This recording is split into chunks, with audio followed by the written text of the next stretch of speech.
Good morning all of you. Welcome to class. देखिए girls, हम लोग चर्चा कर रहे थे संगम साहित्य पर। ठीक है, तो कल हम लोगों ने जाना था कि किस तरह संगम को 3 श्रेणियों में बांटा गया था। तो कल हम लोगों ने इसके बारे में जाना था। आज की क्लास में हम आगे इस टॉपिक को कंटिन्यू करते हैं, संगम साहित्य।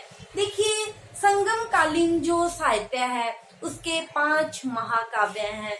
5 महाकाव्य हैं। संगम कालीन 5 महाकाव्य हमें मिलते हैं। तो अगर हम संगम कालीन इन 5 महाकाव्यों के बारे में जानते हैं तो देखिए 5 महाकाव्य कौन कौन से हैं। देखिए कई बार इस पे छोटा क्वेश्चन भी पूछ लिया जाता है, संगम कालीन 5 महाकाव्य कौन कौन से हैं। तो संगम कालीन 5 महाकाव्य में पहला जो महाकाव्य है वो है शिल्पपदीकारम। ये संगम कालीन सबसे महत्वपूर्ण महाकाव्य माना गया है। और संगम कालीन जो दूसरा महाकाव्य है वो है मणिमेखले, तीसरा महाकाव्य है जीवक चिंतामणि, और चौथा है वल्लभपति, और 5वां है कुंडलकेशी। ये हमें संगम कालीन 5 महाकाव्य मिलते हैं। ठीक है, तो ये हम लोगों ने संगम कालीन महाकाव्यों के बारे में जाना। आगे हम देखिए, अगर हम बात करें कि ये जो तमिल लेखक थे जिन्होंने संगम साहित्य लिखा था, तो तमिल लेखकों में जो महत्वपूर्ण लेखक माने गए हैं, जो महत्वपूर्ण लेखक हैं वो है जयगोंदार। ये तमिल काल साहित्य कालीन महत्वपूर्ण लेखक थे। ठीक है, और ये किसके समय में थे? ये चोल शासक जो कुलोतुंग प्रथम गद्दी पर बैठे हुए थे, ये जयगोंदार इनके राजकवि थे। कुलोतुंग के राजकवि कौन थे? जयगोंदार, जो तमिल कालीन महत्वपूर्ण कवि माने गए हैं। ठीक है, और इनका जो महत्वपूर्ण ग्रंथ था वो था लिंगतु पढ़नी। इनका महत्वपूर्ण ग्रंथ था, और इस ग्रंथ में इन्होंने ये जो चोल शासक हुए थे कुलोतुंग प्रथम का ये जो कलिंग युद्ध हुआ था, इसका वर्णन इन्होंने अपने इस ग्रंथ में किया है। ठीक है, इनका ग्रंथ कौन सा था?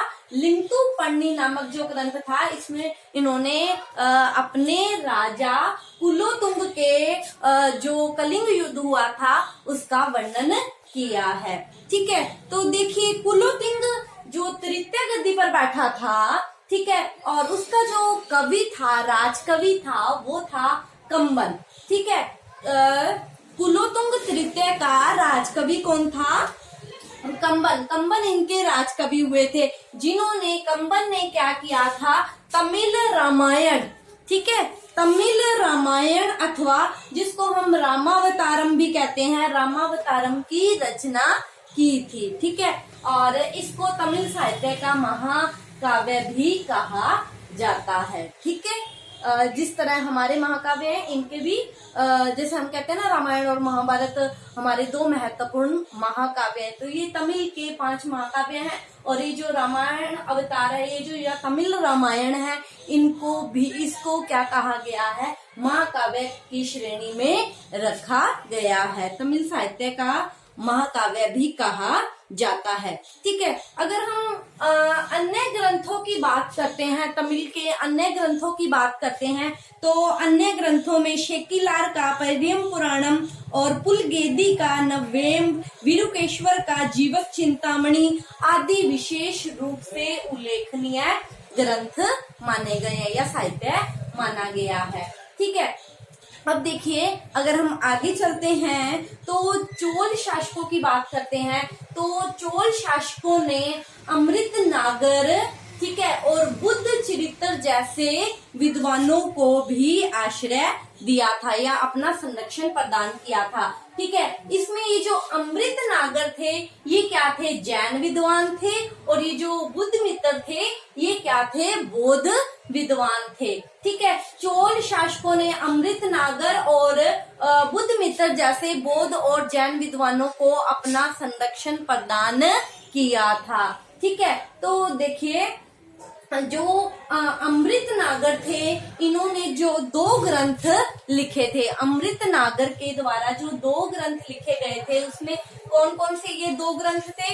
तो देखिए, यापरुगलम व अपरुगल कारिगे इस जैन विद्वान के 2 महत्वपूर्ण ग्रंथ थे। ठीक है, अगर हम बात करते हैं बुद्ध मित्र, जो बौद्ध विद्वान थे, इनका जो ग्रंथ था वो था वीर शोल्यम, इनका महत्वपूर्ण ग्रंथ था। ठीक है, तो इस तरह इन्होंने क्या किया था, बौद्ध और जैन विद्वानों को भी अपने यहाँ संरक्षण प्रदान किया था। ठीक है, देखिए, इसके अलावा ये जो चोल शासक थे, इन्होंने वैष्णव लेखकों को भी क्या किया था, अपना संरक्षण प्रदान किया था। तो जो वैष्णव लेखक थे, उन्होंने भी तमिल यहाँ दक्षिण भारत में अपने ग्रंथ लिखे। ठीक है, इन्होंने जो अपने ग्रंथ लिखे थे वो संस्कृत में लिखे थे। अगर हम संस्कृत में जिन जिन विद्वानों ने वैष्णव ग्रंथ लिखे थे दक्षिण भारत में, अगर हम ऐसे विद्वानों की बात करते हैं तो ऐसे वैष्णव लेखक कौन कौन से थे?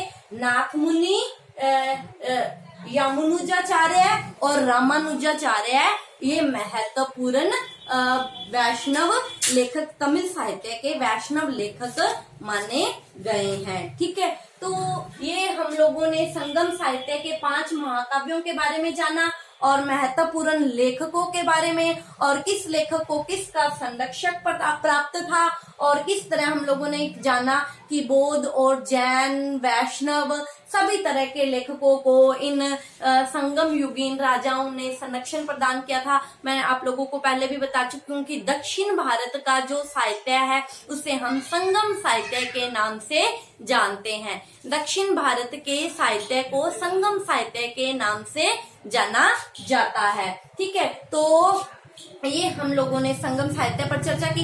इसके अलावा देखिए, हम लोगों ने ये जाना था कि जो चंद्रगुप्त मौर्य था, उसने दक्षिण भारत मैसूर जाकर श्रवणबेलगोला में क्या किया था, श्रवणबेलगोला में उपवास द्वारा अपने शरीर का क्या किया था, त्याग किया था। ठीक है, तो इस तरह जो हमें कई और भी जानकारियां जो हमें ये बताती हैं, जो उत्तर भारत में हमें मिलती हैं, जो ये बताती हैं कि किस तरह दक्षिण भारत में बौद्ध और जैन धर्म था। ठीक है, तो इस ये भी क्या है, हमारे भारतीय इतिहास को जानने के महत्वपूर्ण स्रोत हैं। तो इस तरह ये हम लोगों ने कल और आज की क्लास में संगम साहित्य के बारे में जाना।